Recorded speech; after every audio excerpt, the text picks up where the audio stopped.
ดีครับมาที่สนามแข่งรถอีกครั้งหนึ่งนะครับเป็นสนามเล็กเหมือนครั้งที่แล้วสนามเดียวกับครั้งที่แล้วเลยที่มาทดสอบโดรนผู้ช่วยโดรนลำนี้ผมเปลี่ยนใบพัดให้มันเล็กลงเพราะว่าสนามนี้มันเล็กมากมันใช้ความเร็วไม่เยอะก็เลยเปลี่ยนใบพัดเล็กลงอ้อลืมบอกไปคาเมล่าทิลไอ้มุมกล้องแค่นี้เองนะครับนี่มุมกล้องแทบจะไม่ได้ยกขึ้นเลย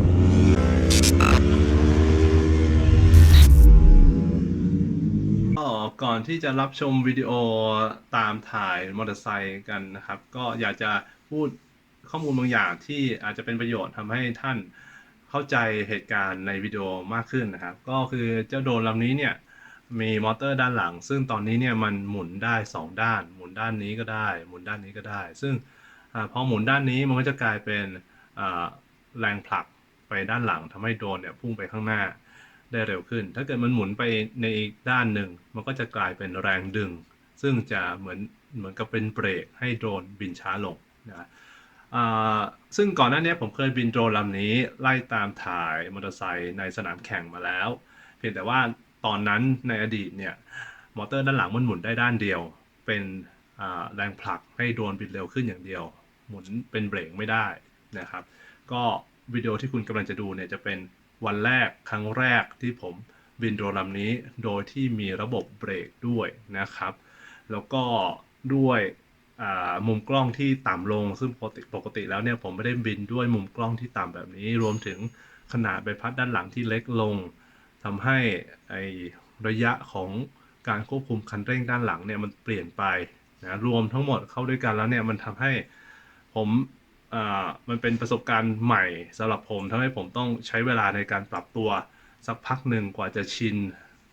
แล้วก็ทำให้ผมไม่กล้าตามถ่ายมอเตอร์ไซค์เหมือนอย่างที่ผมเคยทำยกตัวอย่างเช่นผมวางแผนที่จะบินสูงขึ้นหรือว่าห่างจากมอเตอร์ไซค์มากขึ้นแล้วก็โดยเฉพาะอย่างยิ่งตอนที่บินลอดใต้บาร์เหล็กที่วางพาดเส้นชัยนะครับมันตอนที่เส้นชัยจะมีบาร์เหล็กอยู่ด้านบนตอนที่บินลอดใต้เนี่ยผมก็ไม่กล้าบินเร็วเท่าเดิมโดยเฉพาะอย่างยิ่งเวลาที่มีมอเตอร์ไซค์อยู่ข้างหน้าด้วยก็วิดีโอที่คุณกำลังจะดูต่อไปนี้เนี่ยให้ระลึกไว้นิดนึงว่าเป็นนักบินใหม่บินเครื่องบินลำใหม่ที่ไม่เคยบินมาก่อนนะครับ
is last lap or something.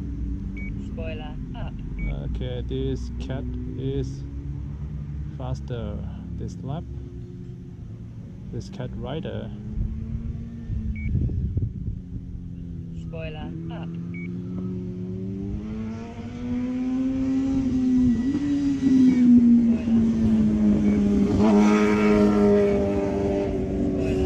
Oh, she's slow.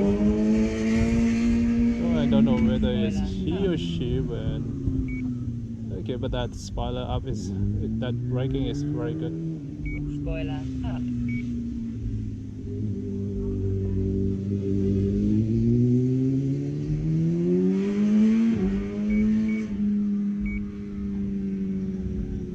Spoiler up. Spoiler up. Okay.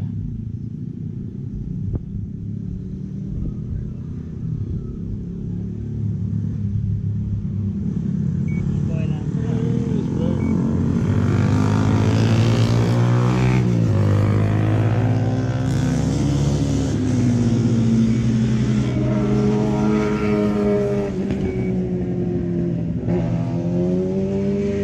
Spoiler up.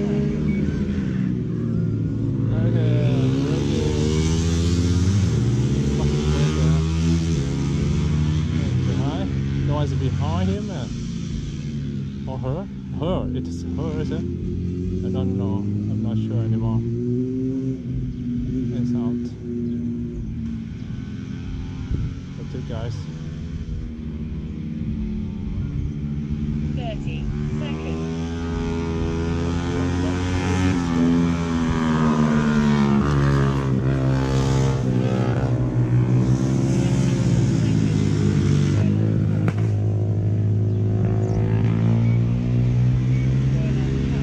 Spoiler up. 10, 9, 8, Okay, that's a good turn.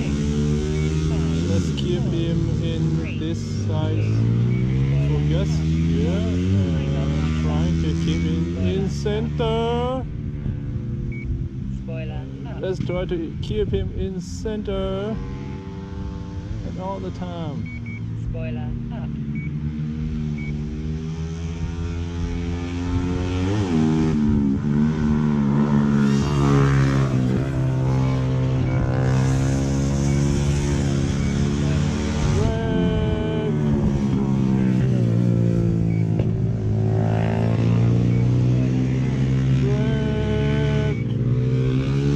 Okay, that's a good turn.